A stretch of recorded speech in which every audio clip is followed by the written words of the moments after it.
Huh? Huh? Huh? How to spot a fake Timbo? Everybody know how to spot a fake Timbo. Now everybody know how to spot a fake Timbo. Now everybody, oh, don't buy no fake Timbos. Everybody know about the fake Timbos. Everybody know, hey, everybody know. What up, YouTube? Making this replica video on Timberlands to show you the real from the fake. There's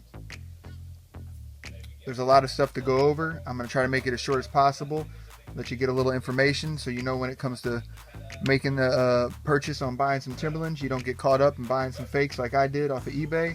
But it happens to the best of us. When I got them, I knew they were fake instantly. But I'm going to go over the pros and the cons.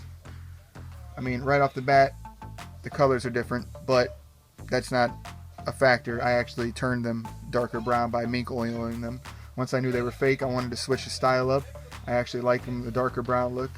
I mean, they never really released the Timberland 6-inch Wheats, so I made them the darker 6-inch Wheats. I made them the mocha Wheats, you know what I'm saying? Alright, we got the real, we got the fake. Now what to look for.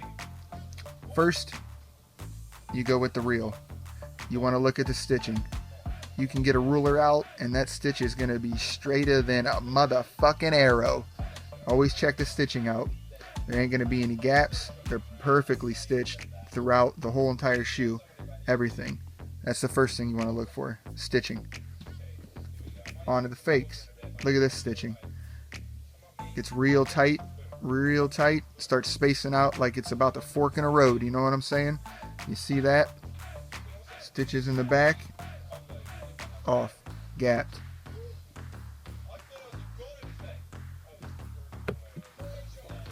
Alright, I'm going to cover everything from the outside of the shoe to the inside of the shoe. Try to make it fast as possible. I'm not going to make this a long video. I want you to get educated in the matter of like 3 or 4 or 5 minutes. So, first, after you check the stitching, you always want to look at the side. It's going to have the Timberland logo with the tree. It's going to have the registered trademark. If it doesn't have that, then you bought some super big fakes. Even on these shitty fake ones, it's got the Timberland tree. It's kind of faded because obviously I went over it with mink oil and darkened it. But it's there, and you can tell. You're going to want to take it to the bottom of the shoe. You're going to look at the overall shoe. You're going to notice it's going to have the markings and the logos embroidered on the bottom of it. The Timberland on this, though, is written very nice. It's just like the stitching. It's very tight. The capital letters, everything is really close together. It's written really nice. Also, the thick orange bottoms, you can't see through it. You can see through the bottom. You probably can't on my phone, but you can see through the bottom there, which is fine. But you can't make out the bottom of the sole of the shoe through this rubber. On these fakes, if I want to bring it up, you can look at the bottom of the fakes. The color is different, and you can somewhat see the shoe sole through the bottom of the shoe. But this Timberland, the stuff's popping out because the glue's popping off the bottom because they're fake. But it's just like the stitching. It's all off. It's just not right.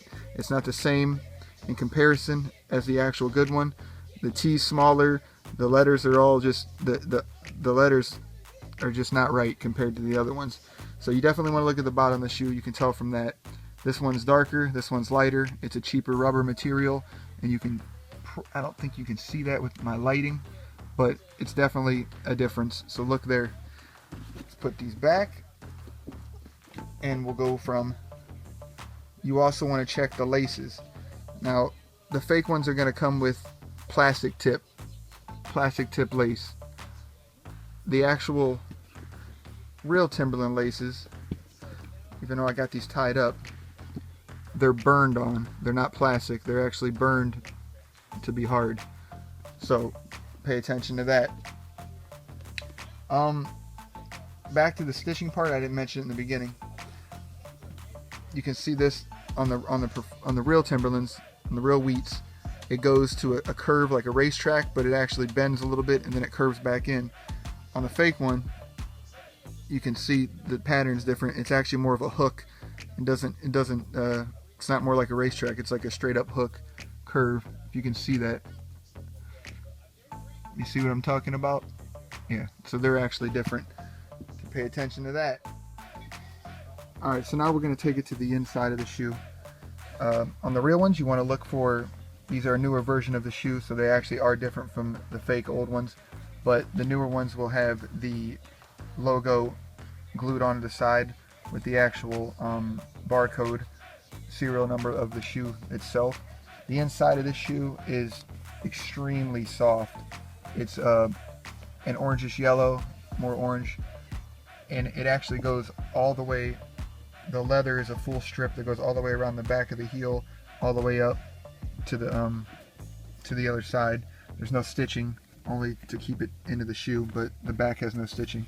And you want to look at the bottom, it has the Timberland logo obviously pressed into the leather very nicely right in the middle, and it will also have the green tag to tell you what size they are, so you want to look for those things.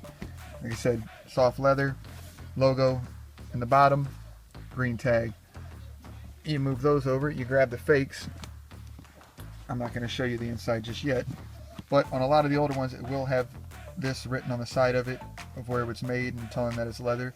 I mean, most of them are made in China, pretty much all of them. A few of them are made in the Dominican Republic, and the actual really old ones are made in the US, which you can't find any of those anymore unless you buy them used off of eBay.